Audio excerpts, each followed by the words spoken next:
In this example, we're going to look at an application problem to understand the distributive property. Let's read the question. Linda has a rectangular flower bed that is 10 feet long and 4 feet wide. She is going to plant morning glories and tulips. She wants more morning glories than tulips and decides to divide the garden as shown below. So this diagram tells us how she's going to partition the flower bed. So notice the length from left to right is 10 feet, and from bottom to top is 4 feet, but the tulips, the pink area, has a length of 3 feet, and the morning glories has a length of 7 feet. So first we're asked to determine, let's get the highlighter, determine the total area of the garden by multiplying its total length times its width. So that's going to be 10 feet times 4 feet. So let's put this here. 10 feet times 4 feet equals 10 times 4 is 40 square feet.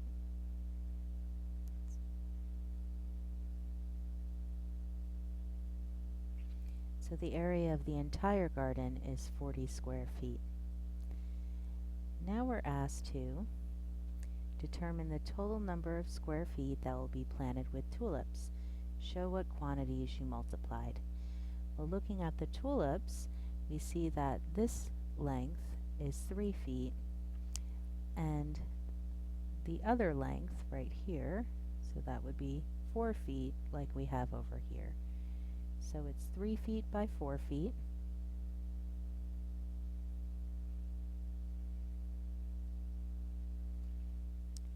So we'll multiply 3 feet times 4 feet equals 12 square feet of tulips.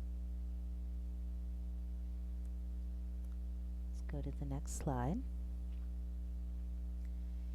Now we're going to determine the total number of square feet that will be planted with morning glories. Show what quantities you multiplied. So here's morning glories. This length is 4 feet, and this length here is 7 feet. So we need to multiply 4 feet times 7 feet equals 28 square feet.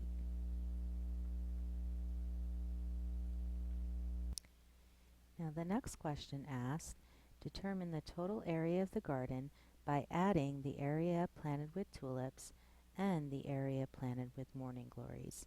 So in part A, we already found the total area of the garden, but now we're going to find it in a different way. We're going to add the tulips area to the morning glories area. So the tulips area was 12 square feet. The morning glories is 28 square feet, and that gives us a total of 40 square feet.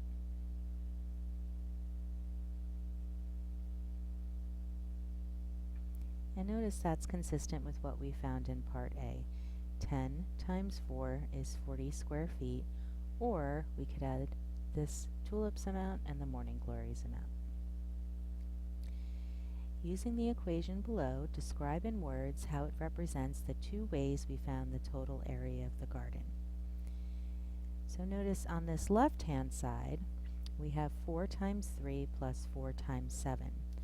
So remember, the 4 times 3 was how we found the area of the tulips.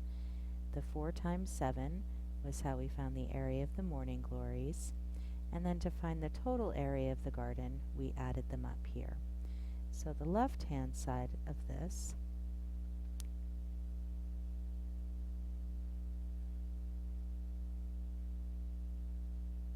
we can write as the area of the tulips plus the area of the morning glories.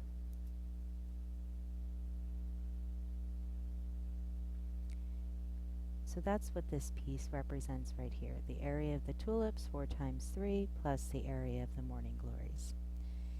Now the right-hand side looks a little bit funny. That's not exactly how we found the total area of the garden in part A. We multiplied 4 times 10. But notice that 3 plus 7, how it's partitioned up here, is equivalent to 10.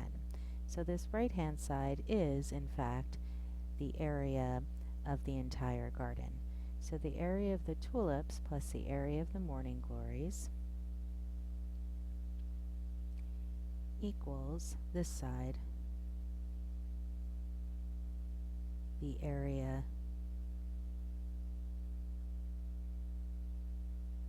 of the garden.